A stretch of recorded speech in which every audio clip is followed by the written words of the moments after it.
வள்ளி வேலன் சீரியல்ல இன்னைக்கு என்ன நடக்க போகுதுன்னு பார்க்கலாம். வாங்க வீடியோக்குள்ள போலாம்.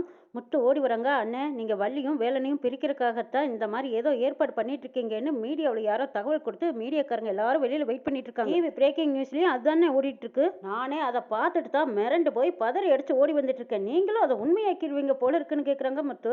டேய் முத்து, இந்த விஷயம் எப்படிடா வீடியோவுக்கு தெரிஞ்சதுங்கிறாங்க. அதான் எனக்கும் தெரியல, நீங்களும் வந்து பாருங்க வாங்கன்னு கூட்டிட்டு போறாங்க. எல்லாரும் ஓடி போய் பாக்குறாங்க. மணமேடையில ரஞ்சித்துக்கும் வள்ளிக்கும் கல்யாணம். திடீர் திருப்பத்தால கதிர்வேல் வள்ளி கழுத்தில் தாலி கட்டிடுறாங்க. பிரச்சனை பெருசானதும் அதை கோர்ட்டுக்கு கொண்டு போறாங்க. கோர்ட்ல வள்ளி வேலனுக்கு சாதகமா சொல்லிடுறாங்க, நாங்க ரெண்டு பேரும் லவ் பண்ணணும், நான் சொல்லித்தான் என் கழுத்துல தாலி கட்டினாங்கன்னு சொல்றாங்க. வீட்டுக்கு வந்ததுக்கு அப்புறமா வள்ளியை வீட்டுக்குள்ள விடமாட்டேன்னு நிக்கிறதும், இந்த பக்கமா வேலனை அவங்க வீட்டுல நீங்க வீட்டுக்குள்ளேயே வரக்கூடாதுன்னு வெளியே வரட்டுறோம். வீட்லயும் வேலன் வீட்லயும் நடக்கிற எல்லா விஷயங்களும் புள்ளி விவரமா நியூஸ்ல போயிட்டே இருக்கு. இவ்வளவுதானா? முதல்ல டிவி ஆஃப் பண்ணுங்கன்னு வேதநாயகி சொல்லிட்டு, சரி சரி சீக்கிரம் வாங்க, இந்த சடங்கை முடிச்சிடலாம், அதுக்கப்புறம் எந்த பிரச்சனையும் இருக்காதுன்னு எல்லாத்தையும் கூப்பிடுறாங்க. அவசரப்படுத்துறாங்க வேதநாயகி. அக்கா ஒரு நிமிஷம் இரு, இந்த பிரச்சனையை கொஞ்ச நாளைக்கு ஆற போடுவலாம், அதுக்கப்புறமா பார்த்துக்கலாங்கிறாங்க.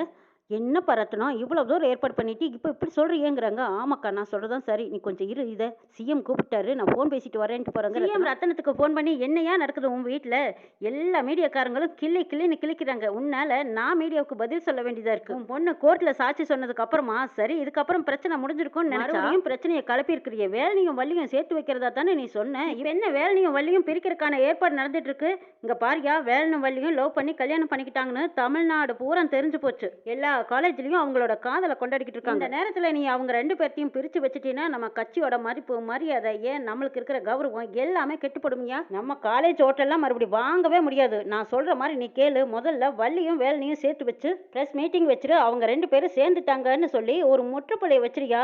இங்க பாரு, நீ அங்க தயாரா இரு, நான் அந்த பையன் வீட்டுல போய் அந்த பையனை கூட்டிக்கிட்டு நேரா வர மீட்டிங்க்கு தயாரா இருன்னு சிஎம் சொல்லிட்டு போன வைக்கிறாங்க. எப்பா சிஎம் என்ன சொன்னாங்கன்னு கேக்குறாங்க. அவர் என்ன சொல்றாரு, என்ன கிளின்னு கிளிக்கிறாரு. வேலனையும் வள்ளியும் சேர்த்து வைக்கிற மாதிரி பிரஸ்லயும் மீடியாவிலையும் ஒரு தகவல் கொடுக்க சொல்லியிருக்காரு. ஐயோ ரத்னம், அதுக்கெல்லாம் நீ ஒத்துக்காதேங்கிறாங்க வேதனைக்கு.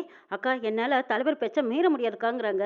இப்பவே உடனே வேலனை கூட்டிக்கிட்டு நம்ம வீட்டுக்கு தான் சிஎம் வந்துட்டு இருக்காருங்கிறாங்க ரத்னம். வேலன் வீட்டுல ஊர்க்காரங்க எல்லாம் சேர்ந்து முத்தையா கிட்ட கொடுக்க வேண்டிய பணத்தை கேட்கறதுக்காக வந்திருக்காங்க. இன்னைக்கு நாளைக்குன்னு என்னையா இப்படி தவணை சொல்லிக்கிட்டு இருக்க அப்படின்னு திட்டிட்டு இருக்கும் போதும் பேச்சியம்மா வந்து, என்னென்ன நாங்க என்ன ஊரை விட்டு ஓடி போயிருவோம், உங்களுக்கு கொடுக்க வேண்டிய பணத்தை எல்லாம் நாங்க செட்டில் பண்ணிட்டு தானே போவோங்கிறாங்க. என்னையா உன் பையன் அமைச்சர் பிள்ளைய கல்யாணம் பண்ணிருக்கானாமே, அவங்க எல்லாம் விட்டு வைப்பாங்களா அப்படின்னு திட்டிட்டு இருக்காங்க. இங்க பாருங்கண்ணே, உங்களுக்கு கொடுக்க வேண்டிய பணத்தை நாங்க கொடுத்துருவோம், நாங்க ஒன்றும் ஊரை விட்டு ஓடி போயிட மாட்டோம். அவனை போய் என் பையன்னு சொன்னீங்கன்னா எனக்கு கெட்ட கோவம் வந்துடும், அவனையெல்லாம் நான் தலைமுழுகிட்டேங்கிறாங்க பேச்சியம்மா. ஏமா, கொடுக்க வேண்டிய பணத்துக்காக பெத்த பையனையே தலைமுழுகிட்டின்னு சொல்றீங்களே, இதெல்லாம் நியாயமானு கேட்குறாங்க. பேச்சியம்மா, நீ கொஞ்சம் அமைதியா இரு, நான் பேசிக்கிறேன். ஐயா, 2 நாள் டைம் கொடுங்க, உங்க பணத்தையெல்லாம் நான் செட்டில் பண்ணிடுறேன்னு சொல்றாங்க முத்தையா. அதெல்லாம் முடியாது, உன் பொண்டாட்டி பேச்சே சரியில்லை, கொடுக்க வேண்டிய பணத்தையெல்லாம் கொடுத்துட்டு செட்டில் பண்ணி கணக்கு முடிச்சுட்டு போயாங்கிறாங்க. எங்க அவங்க தான் 2 நாள் டைம் கேட்குறாங்கல்ல, அப்புறம் ஏயா அவசரப்படுறீங்கன்னு அவங்க வீட்டு மாப்பிள்ளை சொல்றாங்க. ஐயா, நீ இந்த வீட்டுக்கு மாப்பிள்ளையா இருக்கலாம், ஆனா மொன்ன பையன் நீ வந்து எங்களுக்கு நியாயம் சொல்ல வந்துட்டியா, நீ யாருடா எங்களுக்கு நியாயம் சொல்ற அப்படின்னு ஆளுக்கு கை வச்சுக்கிறாங்க.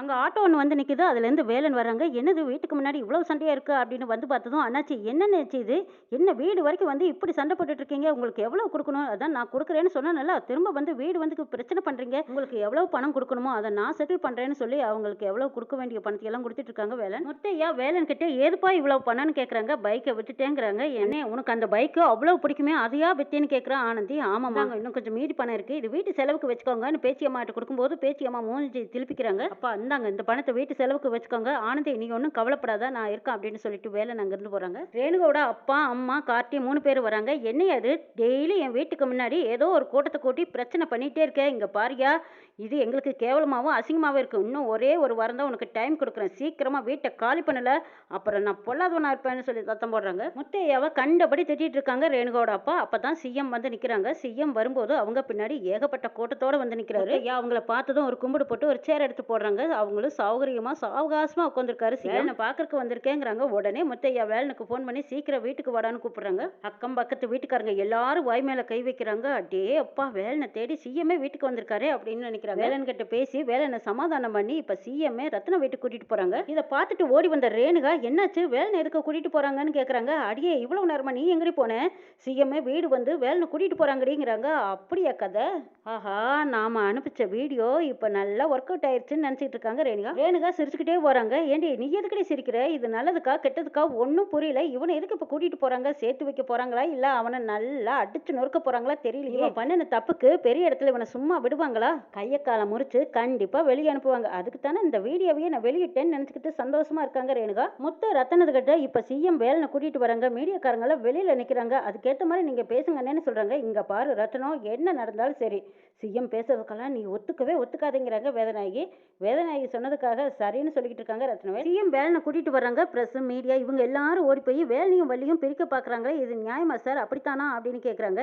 இங்க பாருமா, பொண்ணோட அப்பாவை நான் கேட்டுட்டு வந்து அதுக்கப்புறமா உங்களுக்கு நான் பதில் சொல்றேன் அப்படின்னு சொல்லிட்டு சிஎம் வேலனை வீட்டுக்குள்ள கூட்டிட்டு போறாங்க. பார்ப்ப ரத்னம், மீடியாவுக்கு விளக்கம் கொடுத்துட்டே இருக்க முடியாது, இதுக்கு ஒரு முற்றுப்புள்ளி சீக்கிரமா வெயின்னு கேக்குறாங்க சிஎம். தலைவரே, மீடியா கொடுக்குற நெருக்கடிக்கெல்லாம் நாம நம்ம வீட்டு பிள்ளையை இவங்க கூட எல்லாம் சேர்த்து வைக்க முடியாதுங்கிறாங்க வேதநாயகி. இங்க பாருமா, இது உங்க வீட்டு பிரச்சனை, உங்க வீட்டுக்குள்ளேயே நடந்திருந்தா இது யாருக்கும் பிரச்சனை இல்லை, எப்படியோ போங்கன்னு நானும் விட்டு தொலைச்சிட்டு போயிருப்பேன். இது என்னடானா கட்சி சம்பந்தப்பட்ட விஷயமா வெளியில பரவுது, பெருசாக விடாம நான் முடிச்சு வைக்கணும்னு நினைக்கிறேன். ரத்னா, உன்னோட மனநிலைமை எனக்கு புரியுதுப்பா. தேர்தல் வரை இப்ப நெருங்கிட்டு இருக்கு, இவ இப்படியே விட முடியாது. காலேஜ் பசங்க மத்தியில நெகட்டிவான விஷயங்கள் உண்டாகும்னு எல்லாருமே கவலைப்படுறாங்க. நீயே நல்லா யோசிச்சு பார்த்துட்டு மீடியாக்காரங்க எல்லாம் வெளியில தான் வெயிட் பண்ணிட்டு இருக்காங்க. சீக்கிரமா இதுக்கு ஒரு முற்றுப்புள்ளி வைக்கணும்னா நீயே இன்டர்வியூ கொடு. நான் பொண்ணை வர சொல்லு, மீடியாவுக்கு இன்டர்வியூ கொடுத்துடலாங்கிறாங்க. வள்ளியும் அங்க வந்து இன்டர்வியூ கொடுக்கறதுக்கு முன்னாடி வராங்க. ரத்னா மீடியாக்காரங்க முன்னாடி என் மகளை பத்தி தப்பா எதிர்கட்சிக்காரங்க பேசுறாங்க, இதெல்லாம் உண்மை இல்லை, இதை யாரும் நம்ப வேண்டாம்னு ரத்னம் சொல்லிடுறாங்க. அடுத்தது சிஎம் தான் வாக்குறுதி கொடுக்குறாங்க. அமைச்சர் வீட்டு பொண்ணை நம்ம வீட்டு பியூனுக்கு கட்டி கொடுக்கறதுனா இது ஒன்றும் சாதாரண விஷயம் இல்லை. இதுல இருந்தே நீங்க எல்லாரும் நல்லா தெரிஞ்சுக்கணும், சமத்துவத்துக்கும் சமூக நீதிக்கும் எங்க கட்சி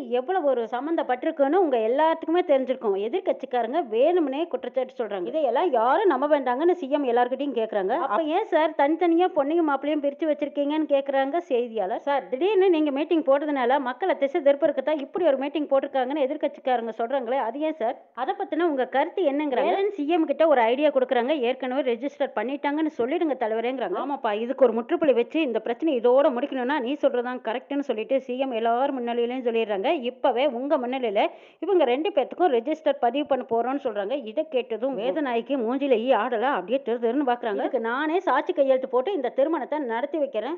சிஎம் மேனேஜரை கூப்பிட்டு உடனே ரெஜிஸ்டர் ஆபீஸ்ல வர சொல்லுங்க. வேதநாயகி ரத்தனத்தை, என்னப்பா இதெல்லாம் என்ன நடக்குதுங்கன்னு கேக்குறாங்க. சிஎம் எது செஞ்சாலும் சரியா தான் இருக்கும், நீ கொஞ்சம் அமைதியா இருக்கான்னு ரத்னம் சொல்லிடுறாங்க. ரேணுகா வீட்டுல ஒரு டிவியை வாங்கிட்டு வந்திருக்காங்க. கார்த்தி, ஏண்டா நேத்து தானே ரேணுகா ஒரு டிவியை உடைச்சிருக்கா, இப்ப எதுக்குடா புது டிவி வாங்கிட்டு வந்திருக்கேன்னு கேக்குறாங்க. அப்பா, இது புது டிவி கிடையாது, பழைய டிவி தான். வேலன் வள்ளி கல்யாணத்துல என்னதான் நியூஸ் ஓடிக்கிட்டு இருக்குன்னு நம்மளும் தெரிஞ்சுக்க வேண்டாமா அப்படின்னு சொல்லி நியூஸ் போட்டு பாக்குறாங்க. கதிர்வேலன் வள்ளி கல்யாணத்துல அமைச்சர் சூழ்ச்சி பண்றதா எல்லாரும் பேசிக்கிட்டாங்க. அதை பொய்யாக்கறக்கு முதலமைச்சரே வந்து ரெஜிஸ்டர் மேரேஜ் பண்ணி வைக்கிறதா தகவல் கொடுத்திருக்காங்கன்னு சொல்றாங்க. இதை கேட்டதும் ரேணுகாவுக்கு அப்படியே திக்குன்னு ஆகுது.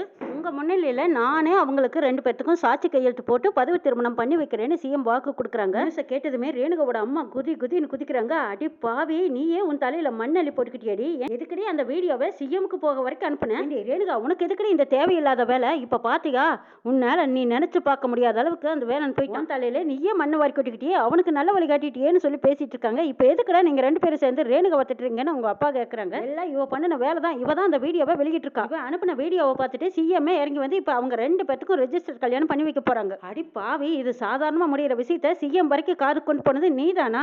அடியே, நீ என் பிள்ளையா பெற்று வச்சிருக்க, எல்லாத்துக்கும் காரணம் நீதானேன்னு அவங்க அம்மாவை திட்டுறாங்க. எங்க நான் என்னங்க பண்ணிட்டு இவ பண்ண வச்ச காரியத்துக்கு என்ன ஏன் திட்டுறீங்கன்னு கேக்குறாங்க. வள்ளிக்கும் வேலனுக்கும் வழிகிட்ட ரேணுகா தன் தலையில தானே மண்ணை வாரி போட்டுக்கிட்டமேன்னு கதறாங்க. ரஞ்சித் வேதநாயகிட்ட, அம்மா நீங்க ஏதாவது பண்ணுங்கம்மா, என்னம்மா நடக்குது இங்க, நீங்க பாட்டுக்கு பேசாம அமைதியா இருக்கீங்களே, இங்க பாத்தீங்களா இப்ப அவங்க 2 பேத்துக்கும் ரெஜிஸ்டர் பண்ணிட்டு இருக்காங்க, இது நடந்து முடிஞ்சிருச்சுன்னா அப்ப நம்மளால ஒண்ணுமே பண்ண முடியாதுங்கிறாங்க ரஞ்சித். டேய், கொஞ்சம் அமைதியா இருடா, அதற்கு முன்னாடி சிஎம் கிட்ட நம்ம எதுவுமே பேச முடியாது, ஏதாவது நான் பேசி பாக்குறேன், அமைதியா இருன்னு சொல்லிட்டு வேதநாயகி போய், தலைவரே வள்ளிக்கு இந்த கல்யாணத்துல விருப்பமே இல்ல, வேணும்னா நீங்க வள்ளிக்கிட்டே கேட்டு பாருங்கன்னு போய் காதுக்குள்ள குசுன்னு கேக்குறாங்க. ஏமா, விருப்பம் இல்லாமலா கோர்ட்ல அவ வாக்குமூலம் கொடுத்திருக்கா, நீ பேசாம போய் உட்காருமான்னு சொன்னதும் வேதநாயகி பேச முடியாம வந்து உட்காந்துக்கிறாங்க. பிரஸ், மீடியா, கட்சி தலைவர் இவங்க மத்தியில வேலனுக்கும் வள்ளிக்கும் ரெஜிஸ்டர் பண்ணி வைக்கிறதுக்காக இப்ப 2 பேர்த்தையும் மாலையை மாத்திக்க சொல்றாங்க. ரத்தினவேல் மகளுக்கும் ரத்தினவேல் பிஏவுக்கும் 2 பேர்த்துக்கும் நேரடியா பதவி திருமணம் நடக்கிற காட்சியை உங்களுக்கு நேரடியா ஒளிபரப்புறாங்க. மாலையை மாத்தின கையோட எல்லாத்துக்கும் வணக்கம் சொல்லிட்டு 2 பேரும் வந்து கையெழுத்து போடுங்கன்னு சொல்றாங்க. எல்லாரும் மத்தியிலையும் வேலனும் வள்ளியும் கையெழுத்து போட்டு ரெஜிஸ்டர் பதிவாயிருது. இது எல்லாம் ரேணுகா நேரடியா பார்த்துட்டு இருக்காங்க. என்ன நடக்குதுன்னு நாளை பார்க்கலாம்.